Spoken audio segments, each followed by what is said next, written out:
Yeah, so first I just want to give a public service announcement that if you're joining us, thank you for joining us. And this is Center for Genes, Environment, and Health meeting. Our center is trying to work at the intersection of health disparities and precision medicine, asking questions about how to predict accurately in diverse populations. A lot of it is genetics, although not always genetics, but today we will definitely be working in the space of genetics. And I am really excited to introduce our speaker, Bogdan Pasanuic. Bogdan did his undergraduate degree in Romania at the University of Iași, which I think I'm pronouncing correctly, hopefully.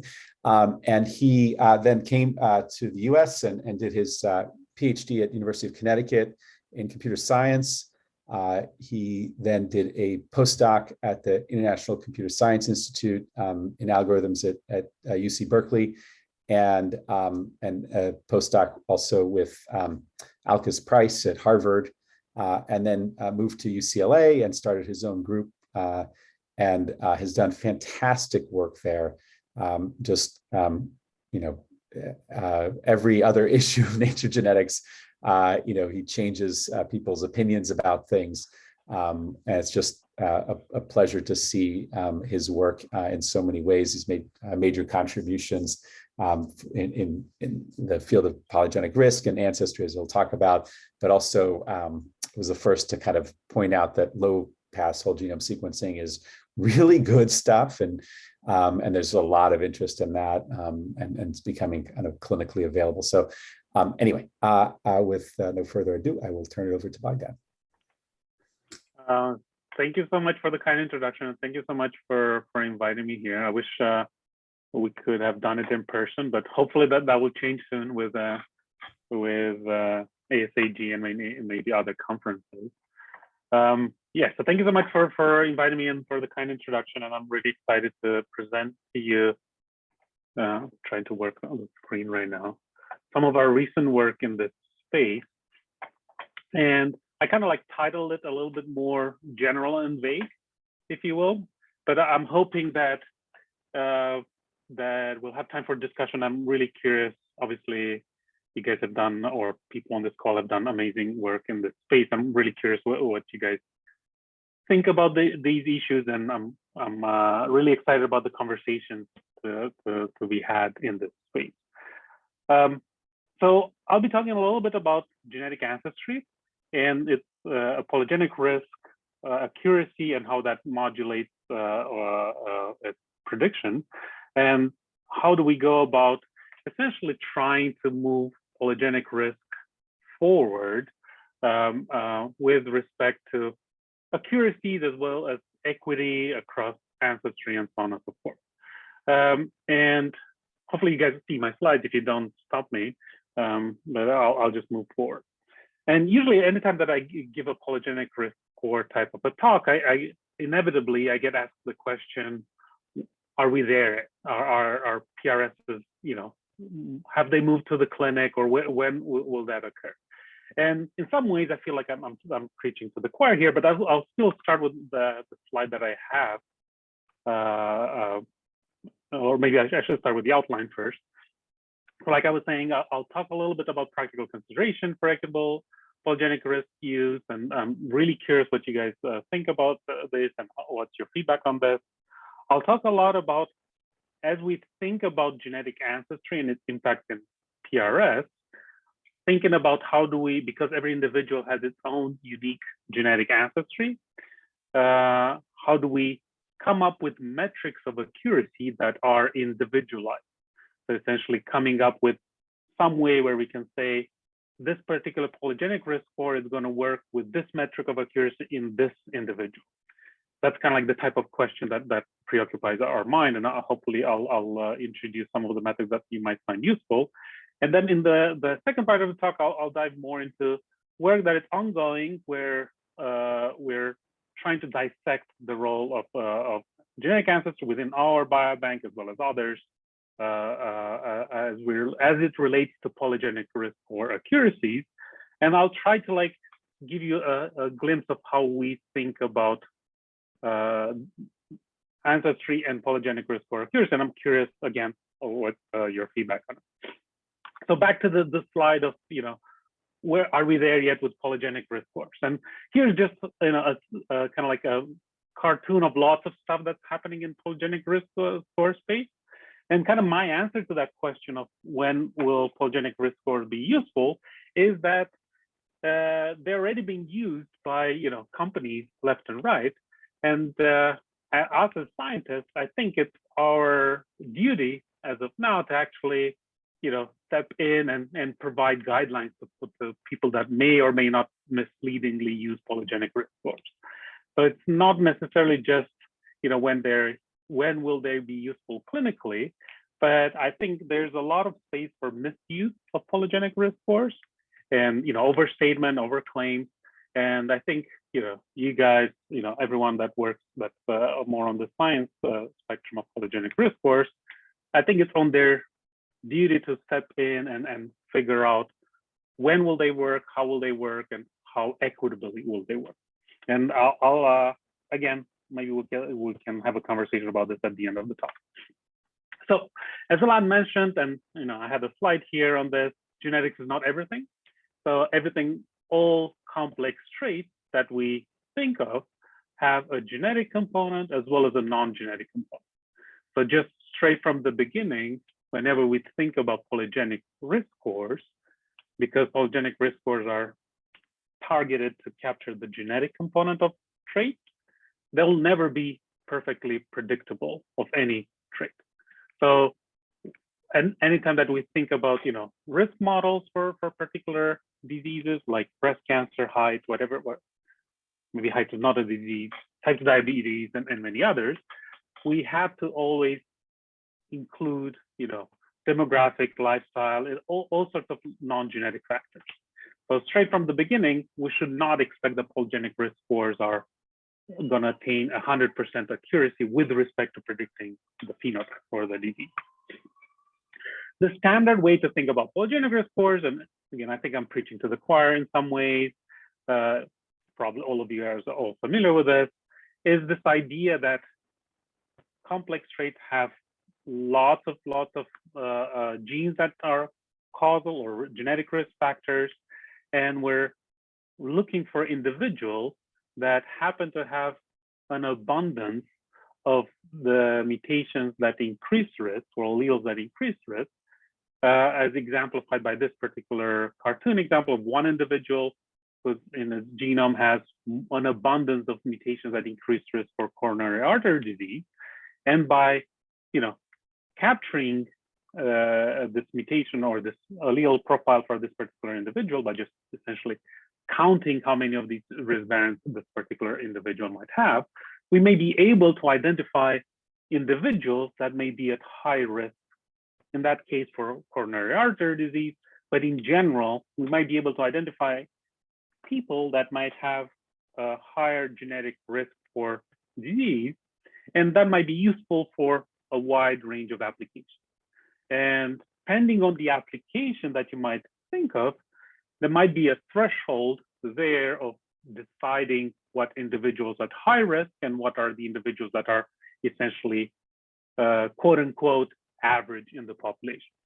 And just to orient yourself, and I know that again, you guys have done a lot of fascinating work in this space, but thinking about breast cancer as an example, you might imagine that there's a different threshold here if the decision would be to monitor women that might be at the tail of the distribution versus there might be a different threshold if the decision would be mastectomy or something that has a high potential detrimental effect on people. So this threshold is, I like to think about it as being decided by the application of this polygenic risk and not an intrinsic property of the polygenic risk scores by themselves. So how do we go about estimating one genetic or estimating polygenic risk scores? Virtually there's a paper on this every other week. So I'm not gonna even bother to summarize it for all of you.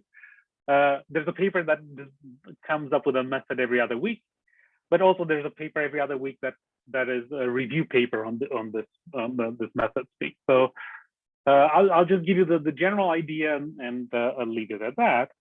The machine learning idea here is that we're given a lot of genetic data, often in the order of hundreds of thousands, if not millions of individuals.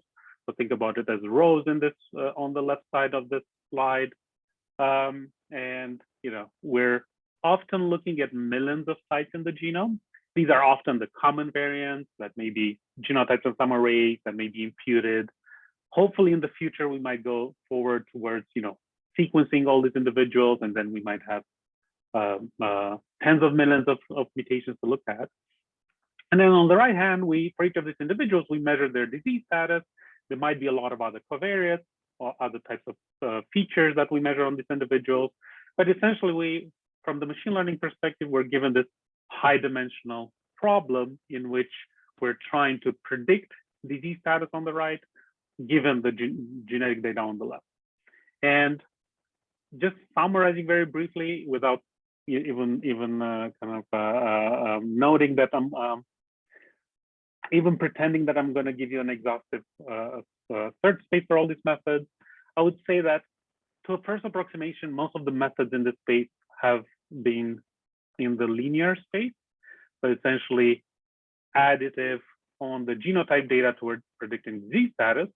And depending on how you set the additivity, there's a sparsity because none of the traits that we're imagining the polygenic risk scores to work on have the feature that every mutation in the genome is predictive of disease. So typically the prediction model is a linear model with sparsity added to it, such that a lot of the effect for a lot of the mutations in the genome is set to 0. And I'll leave you at that. I'm happy to talk more about it if there's interest. Can I just ask you quickly about that? For a quick, do you think that's an appropriate model, or sort of do you think that nonlinear effects may play a role enough to kind of try and find them and model them and so on? Yeah, so this is a fantastic question that we can probably discuss for a few days. And there's probably an entire field devoted to that. I would answer it in 2 ways.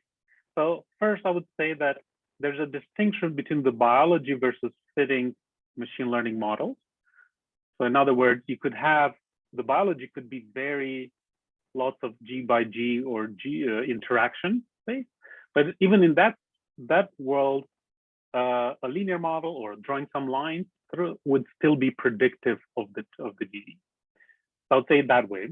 The second part that I would say is that probably the G by G interaction, if they have a role in these models, they'll be on the limited scale. They'll be on the order of I would guess, around 10%, if not less, depending on, what people have been reporting for various traits. But with that in mind, you could probably find traits where, or maybe traits / risk regions where G by G plays a big role biologically, and by modeling that, you could essentially improve the polygenic risk or the prediction of disease. I don't know if that addresses your question, but it's kind of hand wavy in some way. But no, it's fine. It was it was a question that probably should have helped. Yeah. So after we get one of these polygenic risk score, which in essence is a linear model, then we apply it in one of these in one individual, or 2 individuals as have been pictorially displayed here, A and B, and we might conclude, let's say, that these 2 individuals that are above the threshold and they are deemed as high risk with respect to this polygenic risk score.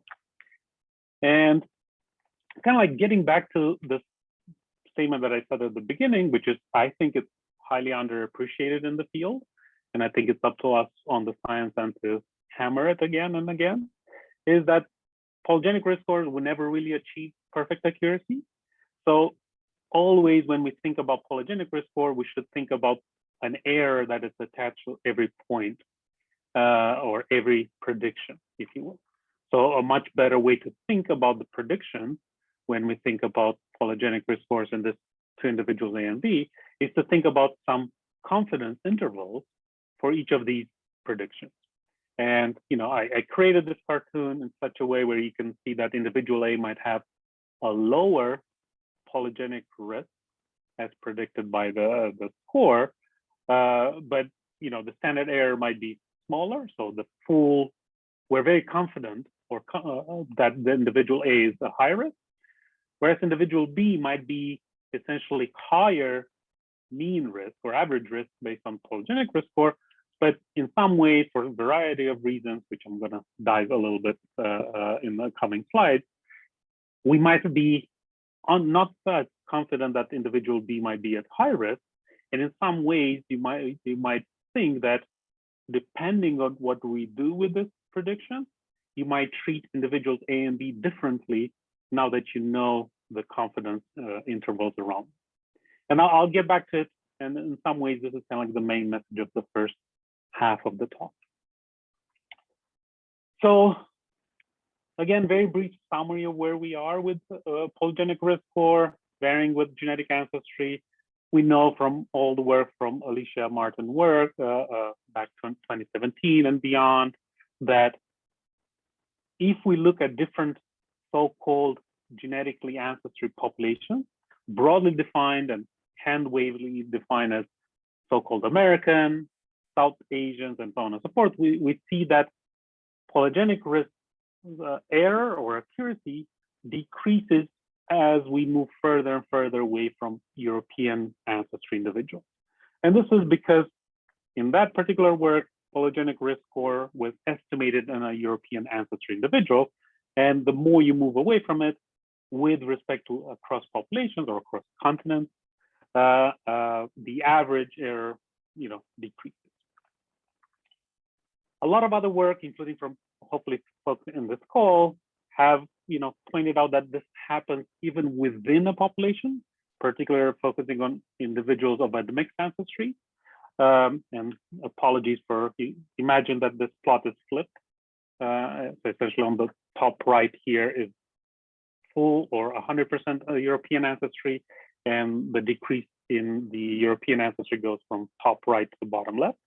But it's essentially a similar type of plot, but now focusing on admixed individuals and plotting those admixed individuals or admixed populations with respect to their average European ancestry. So what this is kind of hinting towards is that individuals that have less European ancestry in their genome will have less of accuracy with respect to the polygenic risk score. And moreover, more recent work has kind of like hinted or looked even within what we call European, so-called European ancestry individuals, there's still a trend of decreased accuracy as you move further away from the population where you estimate the polygenic risk score. And what this is plotting here, if you just focus on the top left corner of this plot on the right, you see that because the polygenic risk score was estimated, the weights were estimated in the UK, or the UK so-called white British, and I'm using quotation marks for those of you that don't see my hand. And you see that if you move further away, let's say to Polish ancestry individuals, to Italian ancestry individuals, to Ashkenazi Jewish ancestry individuals, as defined by some genetic metric based on principal components, you see that the relative prediction performance of polygenic risk scores keeps on decreasing. So there's kind of like a lot of work kind of hinting towards that genetic ancestry at various different scales, continental, subcontinental, different countries, will impact genetic ancestry. On the other hand, non-genetic factors also matter. And this is, again, speaking towards what Elad said at the beginning. Here's work from Molly Peshavsky's group, from Ostavi et al., kind of focusing on polygenic risk scores estimated in various different contexts. So here it's shown that they show that polygenic risk score accuracies varies if you look at women versus men. For blood pressure, if you look at BMI, you'd see that it performs more accurate in younger than older individuals, and moreover, if you look at, let's say, socioeconomic strata, you'd see that, again, polygenic risk score perform differently in these different groups. So all these kind of hint towards, and this is what motivates us to start thinking about how do we come up with a polygenic risk score metric of accuracy that can capture an individual's unique profile, both in terms of genetic ancestry and maybe, you know, what other covariates or context we can think of it. And if you think about it, there's R-square or area under a curve are not designed to do this. So all those metrics have a hidden assumption that the population that you're looking at is homogeneous. So it's kind of like quantifying an average effect within a population. That's what R-square does. So that kind of hinted at or motivated us to start thinking about how can we say more about can we essentially come up with a credible interval for a particular target individual with respect to its polygenic risk score. And hopefully that makes more sense. So essentially, can we come up with essentially those credible intervals that I started with? And the idea being, you know, and using an example for breast cancer, that we might be looking at two women that may be both, let's say, Hispanic, Latino of ancestry, but let's say individual A might have 70% European ancestry, so we might be more confident in their prediction, whereas individual B might be, let's say, 10% European ancestry. So our prediction is much poorer, which is reflected into this wider confidence interval.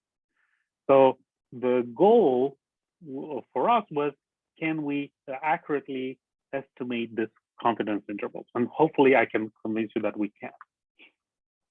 But before going into this, let me give you an intuition behind where this confidence interval comes from. So imagine there's a very simple scenario of a disease or a trait where we are looking at 3 SNPs. And these 3 SNPs, I chose them such that the first SNP is sitting by itself. It's not an LD with anyone. And the SNP 2 and 3 are in tight linkage at some level. Also imagine that when we run a GWAS, when we look at the marginal effect, the effect size we observe in the GWAS are all the same across these 3 SNPs. Okay? So now, just based on these 2 observations, I can already tell you that, you know, the way I simulated this data is that the causal effect is the first SNP and the second SNP. Okay? And that's highly consistent with the observation that from the GWAS. But if I hadn't told you that the causal effect is SNP 1 and SNP 2, you could have easily concluded that maybe SNP 1 and SNP 3 is the causal one, because that's also consistent with the GWAS data. Or another approach that you could have taken is to maybe say that both SNP 2 and SNP 3 are causal, but reduce their effect sizes such that they're consistent with the effect sizes that you observe in GWAS all the way at the top. These 3 configurations, in absence of you knowing which configuration is the causal one, all lead to different conclusions about a particular individual that might have an allele just on the second SNP. So this particular individual might be high risk if you had known the true causal effect sizes or causal configuration. This individual will be completely missed as being high risk if you had chosen the third SNP to be causal. And this individual will be somewhere the medium risk range if you would have chosen a polygenic risk that would have divided the effect size across SNPs 2 and 3. Okay? So this uncertainty, or not knowing which causal configuration exists there, or we don't know the causal biology for the trait, that automatically impacts where we put this individual on this scale. Okay? So that's kind of like the intuition behind the uncertainty, where it comes from on the polygenic risk, but also how do we estimate, right? And kind of like our procedure, and you can read more about this in our recent work, is that we're sampling these causal configurations. And by sampling causal configurations, that automatically allows us to essentially vary where this individual would be. And that gives us its credible range. So, Bogdan, Yes, go ahead. If I understand correctly, this model allows you to have basically haplotype effects. Is that correct? So like not necessarily. You could have haplotypic effect, but in this case, I'm still kind of operating under a linear non-haplotype effect. Non-haplotype effect. I mean, because I just there's this recent paper, you've probably seen it, by Stephen Montgomery's group. It's sort of mentioning the fact that there's, I think suggesting that many causal variants in the genome from GWAS are essentially haplotype effects, which could explain perhaps why, you take a variant and it's sort of like it just has a complete, that translating things from one ancestry to another may break down in different ways if they're haplotype effects rather than kind of a single causal variant at many loci. Yeah, absolutely. So this is predicated on multiple causal variants, and yeah, so the Montgomery work that recently appeared, I think that there was work similar to that vein maybe like 5-6 years ago, and for a while all the way to the GTEC space, kind of noting the prevalence of multiple causal effects or allelic heterogeneity across most of the GWAS risk regions. And I think Stephen's work is kind of like a functional way of kind of validating some of those statistical findings from the literature. But yeah, so the more causal effects there are, the more that this is going to be an issue, if you will. And again, this is just a very simple example with like 3 SNPs. Can you imagine how this would play out when you're looking at thousands of SNPs at a particular risk region? But kind of like the punchline here is that we don't know what are the causal configurations. Multiple causal configurations are more or less equally likely or consistent with the GWAS data. And these different causal configurations will have different implications for a polygenic risk for a particular individual. And if you add haplotypic effects, this will become even more of a concern, more messy, if you will. So that's kind of like the intuition. How do we go about estimating this? The way we went about it in the first place is to go back to the literature and realize that people or in model genomics and non-human genetics have been working with this in this area for a long time. And I would highly recommend this work from Naomi Ray and others that reviews polygenic risk scores all the way from 1960s, 1970s in the breeders community and how they translate it to humans. And one of the points that they are making there is that, and we kind of adopted that, is that we shouldn't think about polygenic risk scores as just some esoteric score or an index or some strange quantity that doesn't have a distribution, but we should think about it as an estimator for a quantity that is labeled as genetic value, which is defined as the true causal effect times the genotypes of a given individual. So dosage times the causal effect that defines essentially genetic value. And you may have seen this in human literature that's sometimes referred as the true polygenic risk. But I think that a better way to call it is the genetic value, and essentially it's an estimand for those that are more in statistical domain for the estimator that's polygenic risk. And the reason that this is useful to think about it this way, because that opens up the avenue for utilizing any type of statistical methodologies in this space. We can ask whether the estimator is biased, is unbiased, with the accuracy, and so on and so forth. So I'll just highlight that there's a way where you can analytically, under a very stringent set of assumptions, estimate this confidence intervals for a particular polygenic risk value. And the assumptions here are the full infinitesimal, which is clearly it's not valid for any human disease, but it's a very nice statistical concept that simplifies a lot of the math. So if you assume that every SNP in the genome is causal with a tiny little effect, then you can actually write down the PRS accuracy in terms of R square as a function of heritability and the GWAS sample sizes. And you can go through this Stateweller et al., which is kind of like a seminal work in this space. And you can actually come up with the standard deviation, you know, the width of those bars that I showed you before, again, as a function of heritability and the sample size. This does not address the question of, you know, how does that vary across individuals, but this gives you a good sense of, given a heritability of a trait, given a GWAS sample size, how wide those error bars on our predictions should be. And I'll just briefly show you or highlight just simple simulation where that estimator works pretty well in simulations as well as in real data. And again, I won't really spend too much time on this in the interest of time. But kind of like in order to understand how Ancestry plays a role for PRS accuracy, we need to understand the individual standard error for the polygenic risk scores. I'll just flash this by just showing you that math is complicated and hard in this space.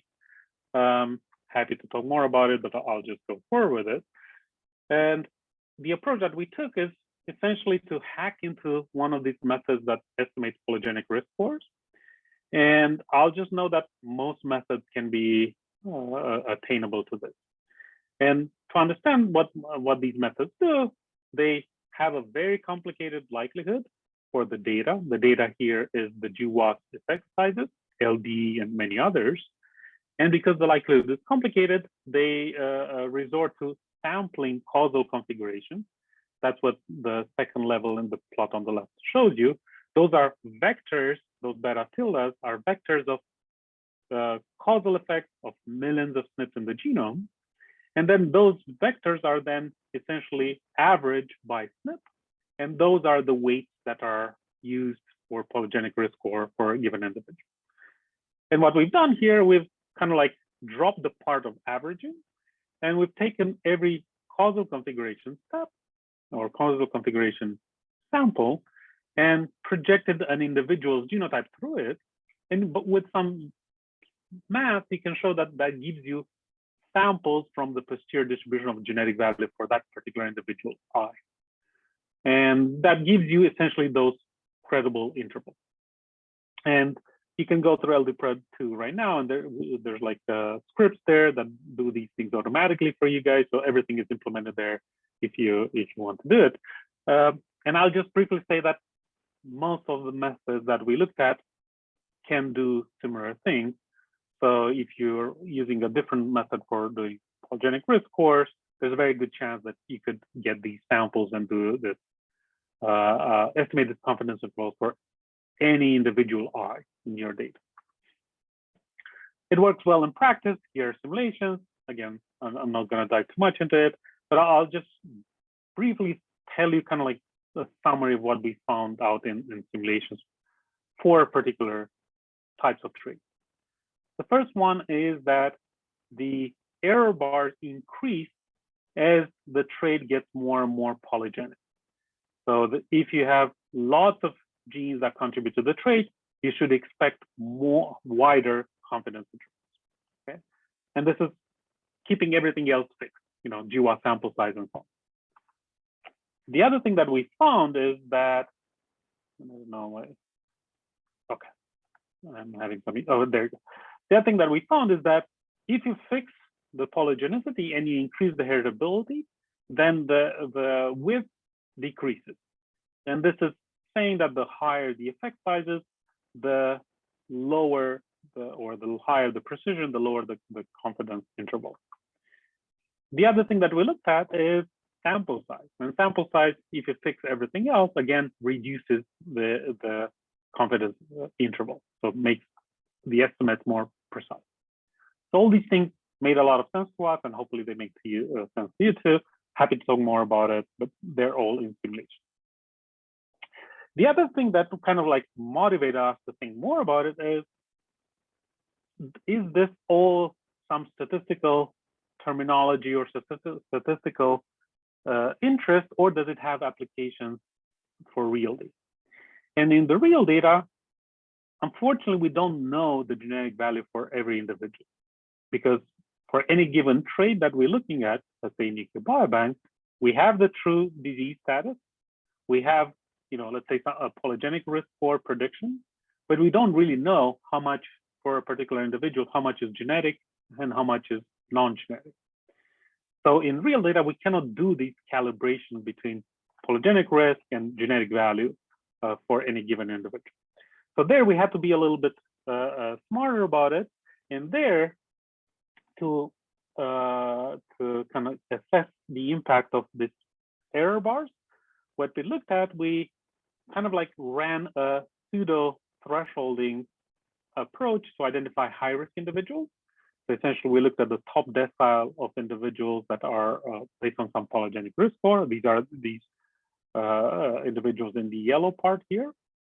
And within that group, what we asked is how many of these individuals have their entire credible intervals for their PRS contained, fully in the top decile, and we call them, certain as being as high risk, versus individuals that have the threshold overlapping or contained within the credible intervals, and we label those as uncertain. The idea being here is that if these credible intervals for our predictions are small, then there will be very little uncertain individuals, and this idea of looking at credible intervals is not that interesting. But what we found by looking at this ratio, how many are certain versus all the people in the top decile, we found that very, very, very few individuals, to the order of like none for some traits, have this property that we're highly confident that they're 90% prediction confident for their genetic value is fully contained in the top decile. And you can see it here across a bunch of traits that we looked at in the nuclear biobank, and you can already kind of hint to see that this tracks well with polygenicity as well as others. So our conclusion from this was that the credible intervals were really high, and we need to actually think about credible intervals instead of point estimates for polygenic risk scores. I'll try to Again, go faster over this. Go ahead. I'm sorry. Okay. But would it be a reasonable thing to say that if all you need is like greater than 50% and the point estimate is okay, because it's sort of symmetrical, or is that not even the case? So if you want, that's not necessarily the case. Okay. That's not necessarily the case because of how, and I'll point you to this work. It's not necessarily the case. I'll just stop. Okay. There's not an easy way to fix it. And you'll see that kind of like looking at the ranking tells you that that this happens at all parts of the distribution. So essentially, by a different way to make this statement is that if you pick an individual the 90th percentile based on polygenic risk score, and you take the uncertainty into account, that individual could easily be between 44 to 99th percentile across all these traits. So there's uncertainty all over the place. And it's true that this will go down as we increase the sample size. And it's true that for some traits, this is lower than others, but there's still quite a lot. And for example, if you look at hair color, which is one of the higher predictive type of traits, there's still a wide uncertainty. You don't know where to put this individual. So to answer your question directly, for that individual, you have to like put the threshold all the way to like 64 percentile to capture all these people in the top decile. Okay, and just to give you a hint of how we can use this information, again, getting back to this simple example that I started with, where you have these two individuals that are both high risk based on their mean polygenic risk score or point estimate. Now that we have this distribution that is associated with their point estimate, by looking at how much of that distribution sits above the threshold versus below the threshold, we could conclude that the first individual that has a lower point estimate, actually, it's much more likely, has a very high probability to be actually high risk because the entire distribution sits atop the threshold. Whereas the individual on the bottom that has the point estimate higher than the individual A, because the distribution is much wider, we could conclude that the actual probability of this individual to be high risk is actually lower than the first individual. So these uncertainty can be easily, converted to these probabilities of, asking whether the individual is high risk or low. And I'll stop here with this notion of uncertainty by just saying that now we actually have the framework of estimating this, and hopefully I convince you that they're useful as well as accurate. And kind of like the second part is, how do we calibrate / investigate whether they vary across different ancestry groups?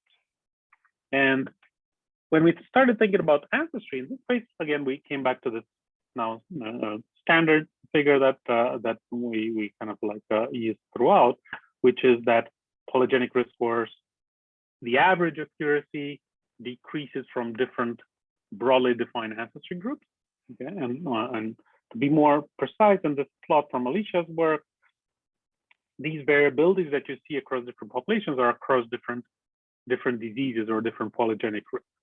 So that's why you see these, let's say, wide range in, let's say, American ancestry individuals ranging from 0.5 to 0.8. Okay, so it's unclear what will happen for one particular disease. So what we've done here, we've taken this uncertainty that I have talked to you about, which is a one-to-one matching to a personalized R-square, if you will. And what I'm plotting you here is within UK Biobank. On the y-axis is the individual accuracy of a polygenic risk, in this case it's height, trained in the UK white British ancestry individuals, and then applied in the remaining individuals within UK Biobank. So every dot there is one individual, and what you see on the y-scale is an R-square for that particular individual of its polygenic risk score. And what you see a clear, and what's on the x-axis is the genetic distance from the training population, which in this case is, like I said, UK white British individuals. So what you see here is a decay in accuracy as measured by R-square, as well as the confidence intervals, if you will. You see a decay that goes down linearly as you take an individual, and that individual is further away and away from the data that was used in the training. And what's super interesting here is also that this decay is significant in all the populations that we looked at. So that's true in Polish ancestry individual, Italian ancestry individual, Ashkenazi Jews, and so on and so forth. And it's also kind of interesting to see that you have individuals that are, let's say, of Indian ancestry, in yellow, somewhere in the middle, that actually have higher accuracy than individuals that are, let's say from the UK white British, or let's say from Poland. So the PRS error should be viewed as a metric by individual, not by population, because by looking at population, you're averaging a lot of effects and you're getting a slightly different biased view with respect to given individual. And I'll get back to it maybe in a couple of more minutes. So that's in UK Biobank. What happens in real life data, and I'll introduce to you a little bit of our biobank here at UCLA, that it's a very diverse data set. It's somewhere here on the right-hand side here. This is a view of all the EHR-linked biobanks. Here at UCLA, we're kind of on the order of like 120,000 individuals, patients that have been consented for genetic research. I'll show you brief results from the first wave of this data, that is 25,000 individuals. The preprint is over there. And what you can see here is, I think it's called a Sankey diagram. that lists on the left side genetically inferred ancestry. So think about it as some principal components with 1,000 genomes.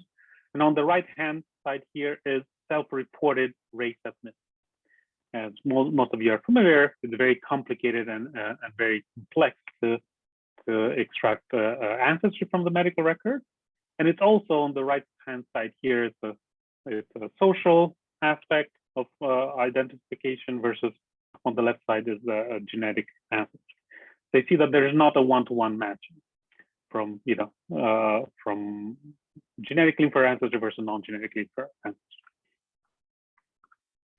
This is just a PC plot, which I'm gonna go through it super fast, but essentially the PC plot in the UCLA data is very messy and it captures most of the ancestry that you can imagine. I'll just briefly highlight that even when we focus on a particular continental ancestry, we see structure that tracks really well with different ancestry groupings within LA. On the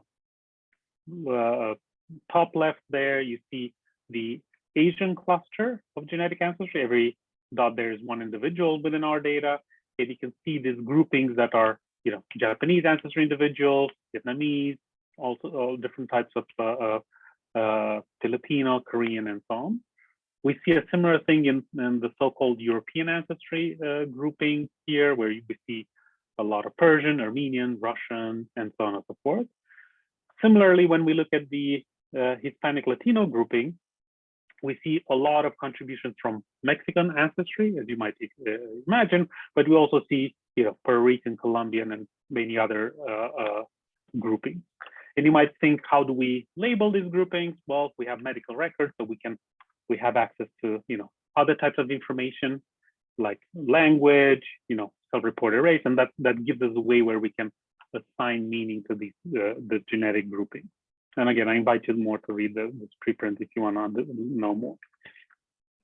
As you might expect, the prevalence of various diseases varies by ancestry. Here's just showing you some 6 example traits where you see, like say, skin cancer has way higher prevalence in European ancestry individuals than in the others, chronic non-alcohol liver disease in Latino ancestry. These are just showing you that genetic ancestry impacts the way we measure various diseases at scale in the state.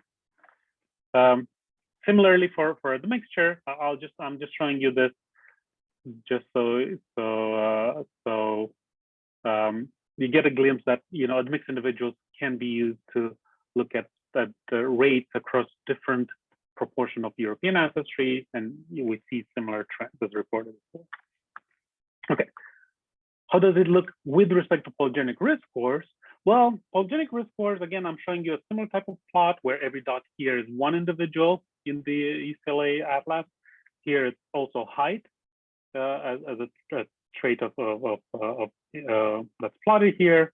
On the Y scale, you see the polygenic risk score individual accuracy as measured by an R-square between the prediction and the genetic value.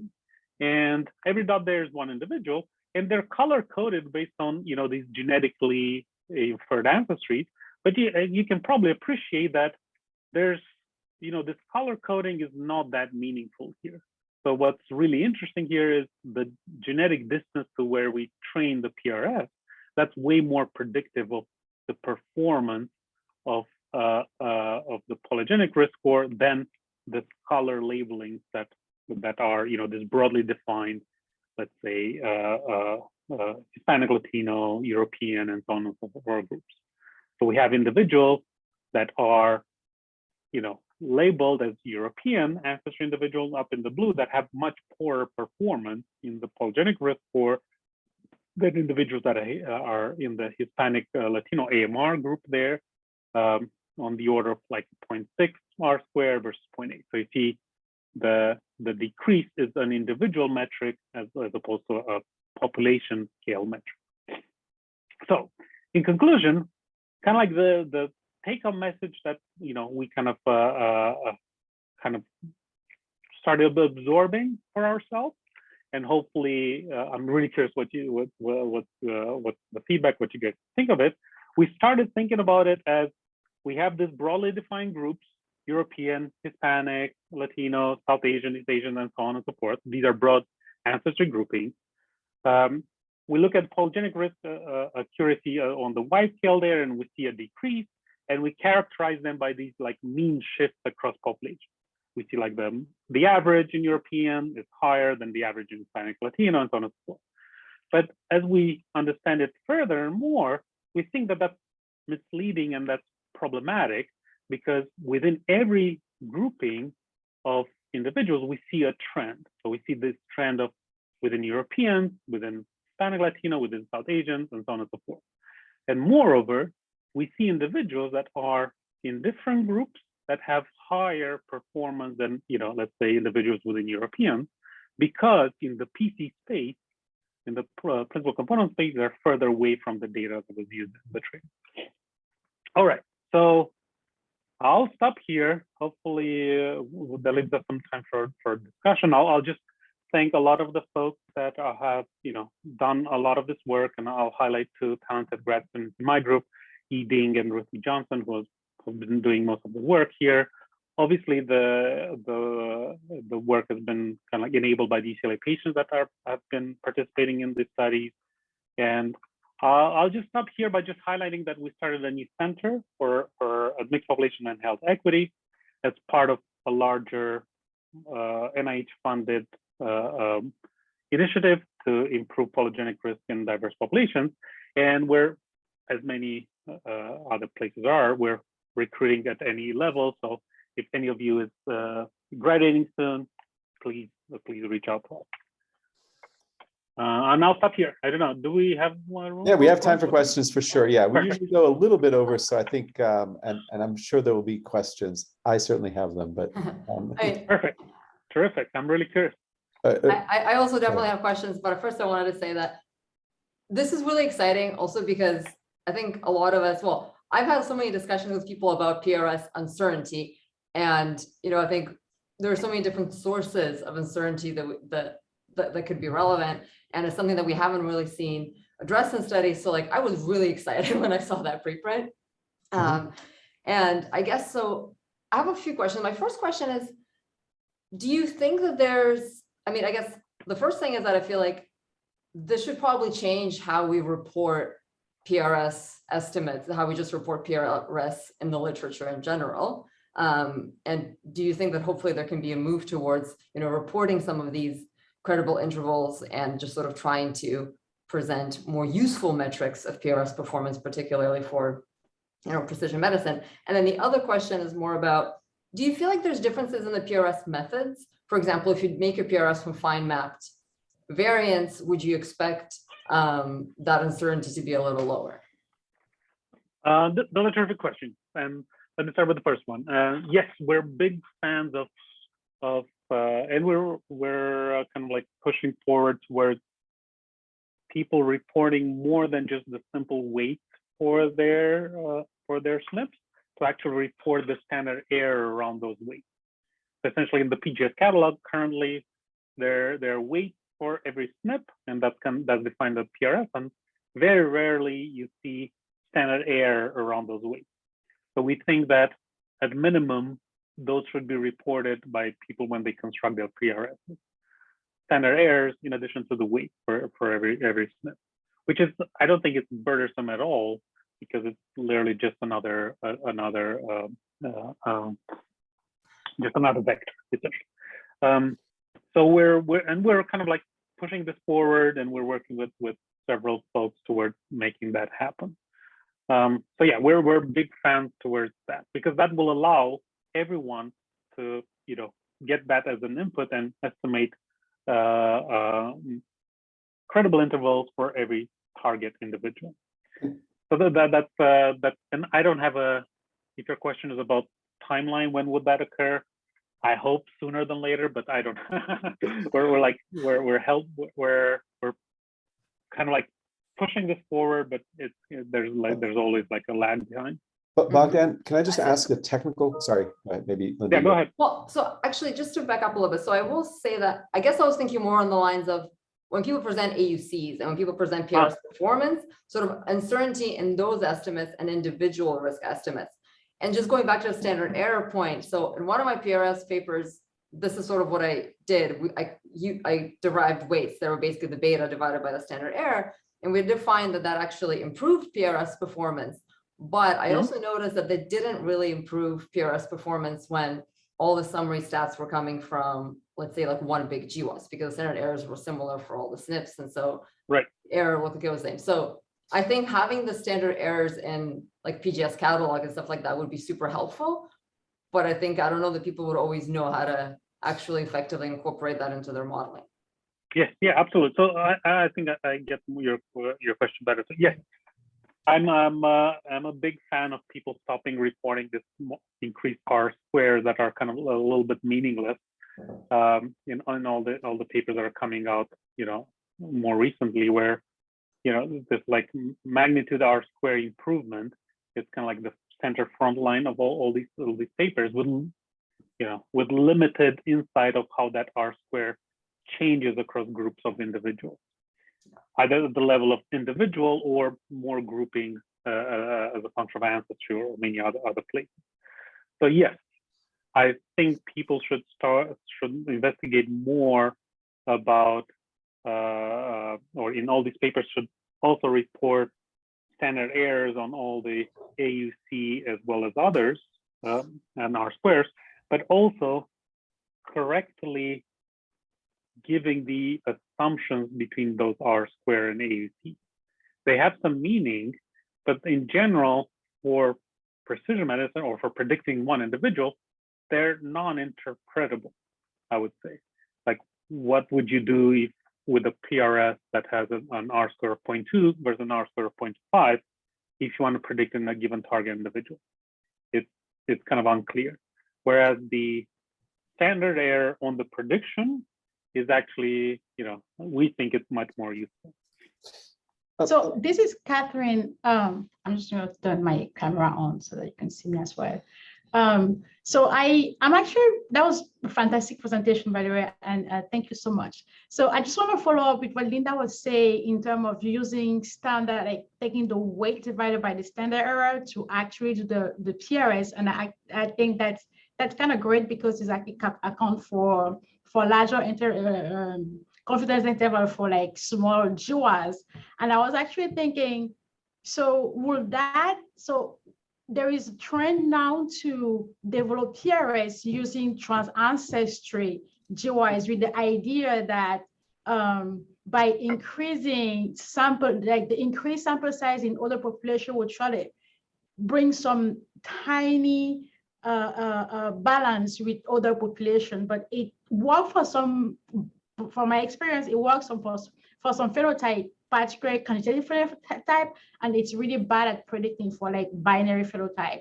So I was wondering, and I think my experience is because we're using just the weight, it's not reflective of the actual association in our population.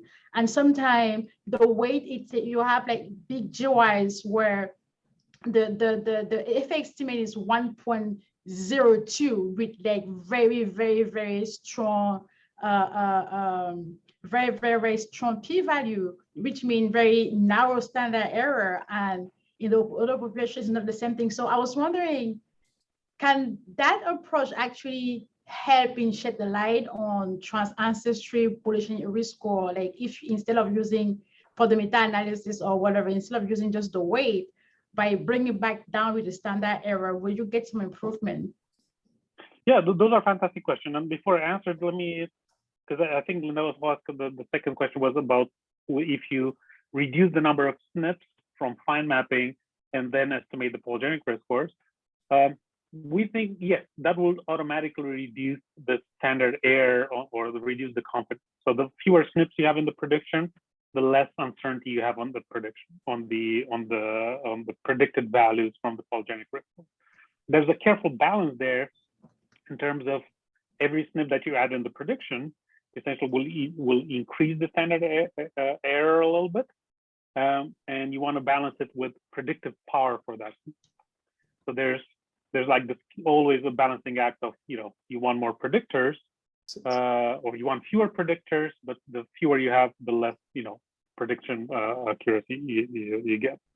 And I think there's like this wonderful work from looking at prostate cancer from the folks at USC and others, where they kind of show this, that a polygenic risk score that's carefully transethnic and multi-ancestry developed over, I think, 260 or 300 SNPs seems to be outperforming or be just as good as, a million SNP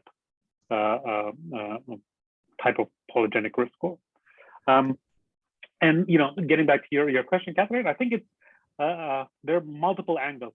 So the first one is, which is kind of a fundamental question that kind of like it's on our mind for a long time, is whether the genetics is the same across ancestry groups or not, whether the causal effects are the same, the causal SNPs are the same or not.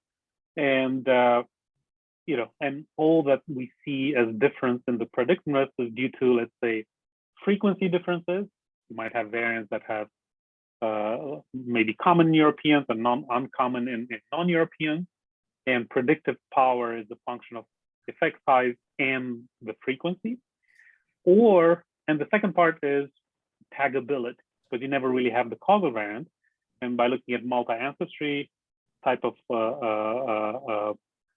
data sets, essentially you're getting a better handle on what variant is causal across all the ancestry groups. So I think the answer to your question would vary across traits and will vary across different regions, depending on whether you're willing to assume that the biology or the genetics are the same or not across ancestry groups. And then you have G by G and many others.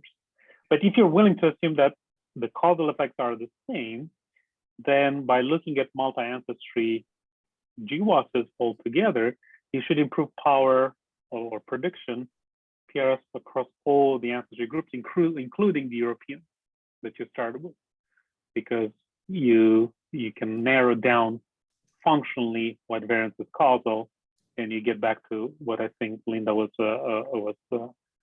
noting.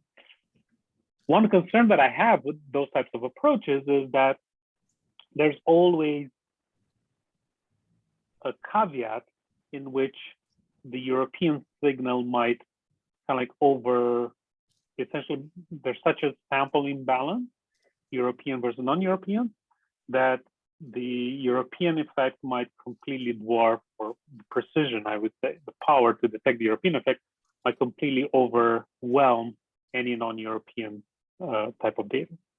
For example, if you analyze a GWAS of 1 million individuals of European ancestry and 10,000 individuals of African American ancestry, probably everything that you'll see would be essentially European effect using standard methods, right? And that's something to keep in mind, I think.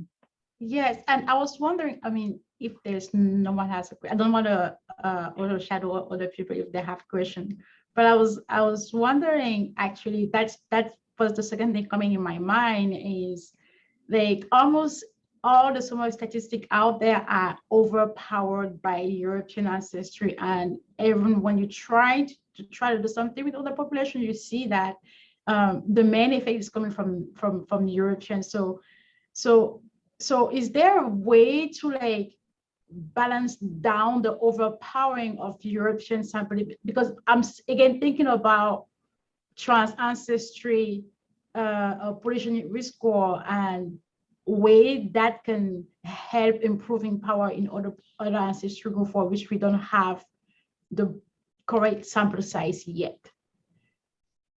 That's a fantastic question. I haven't seen methods that kind of are dedicated towards that. Most methods that I've seen have this like targeted focus of improving R square. That's kind of like their main metric. So like, let's get R square high up as much as possible.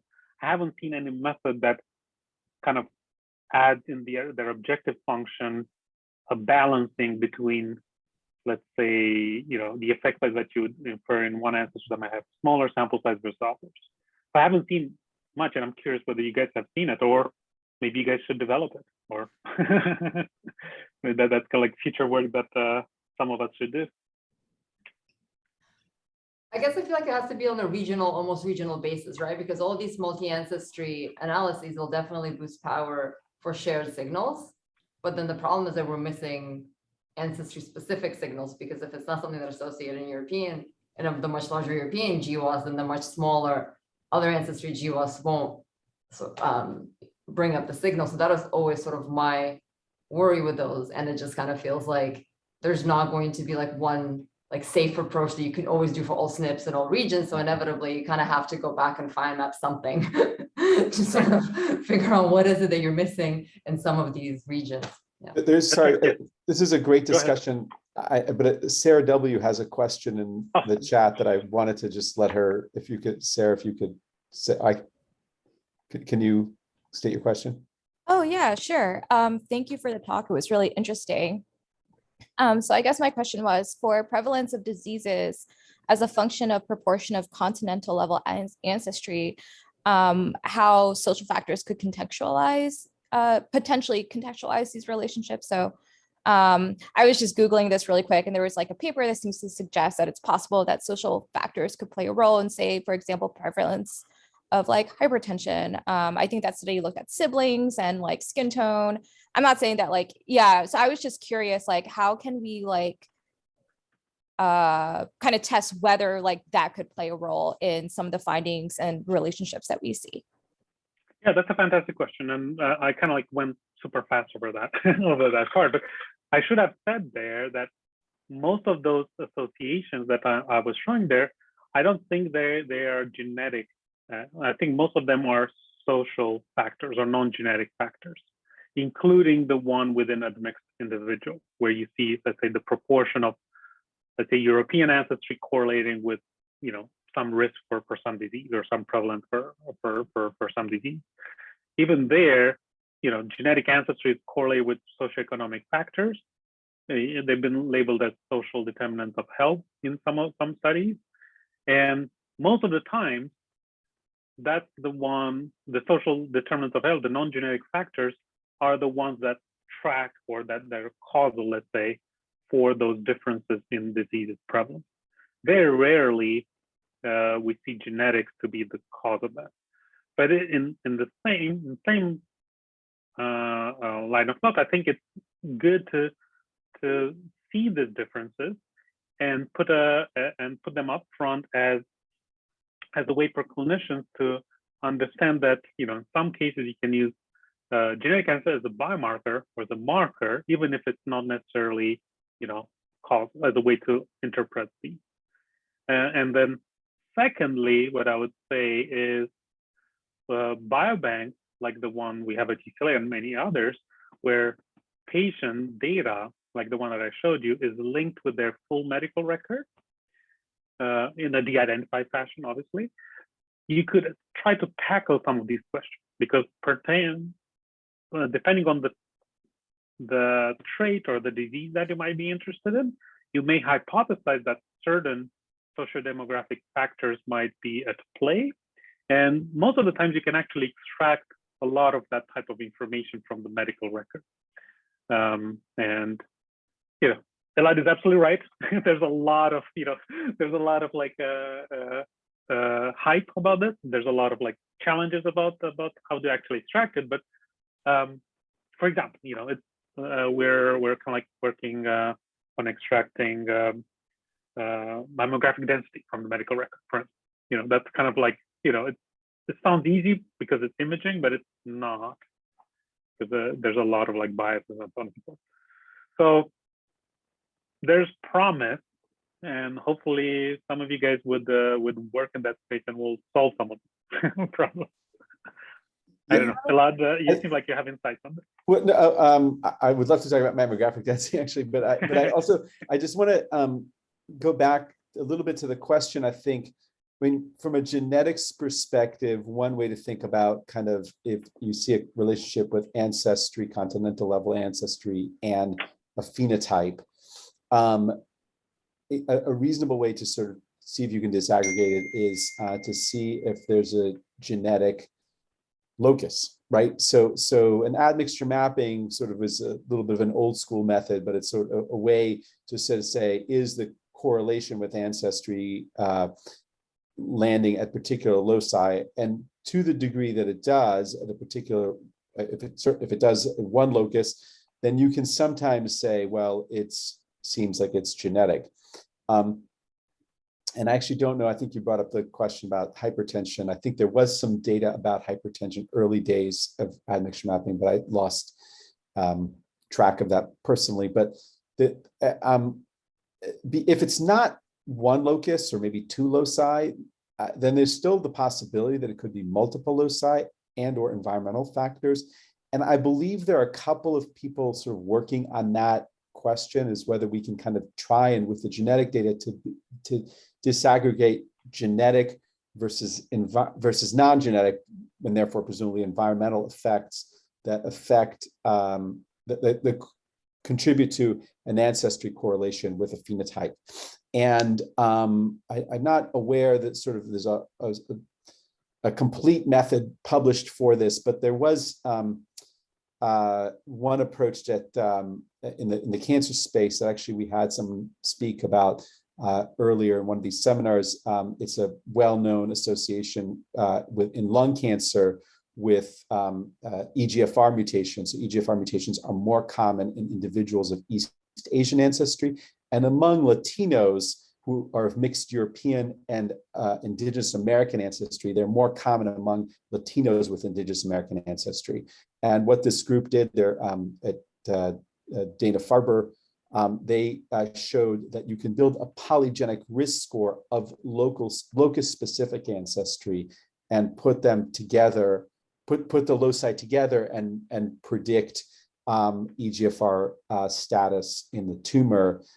This is EGFR is a somatic mutation, so you can think of it as a phenotype in this case. And so that's, I think, the closest I got to sort of from the genetic perspective disaggregated. And I think, as Bogdan was saying, and I'm sorry, I didn't mean to be skeptical. No, I think the other way is totally reasonable to sort of come at it from the non-genetic perspective and say, like, hey, I've got an environmental risk factor, and does it account for ancestry? And I think I've seen a few of those cases where you can basically say, well, the environmental factors is correlated with and explaining the ancestry effect. So I think you can go both ways. We are way over time, but this is a really good discussion. I don't want to cut things off. I certainly don't want to hold you up too much. It's very clear that we need to invite you again and again and again. And I will probably. Hopefully we can do it in person. Yeah. And I really enjoyed the conversation. And for anyone that has more insights or questions, just feel free to shoot me an email. Yeah. And Bogdan, I think I will also probably ask to get your input on kind of what we're doing in the wisdom trial, which is also involving UCLA. And I think I need to go, but anyway, thank you so much. Thank you for the invitation. Thank you for the lovely discussion. Thanks.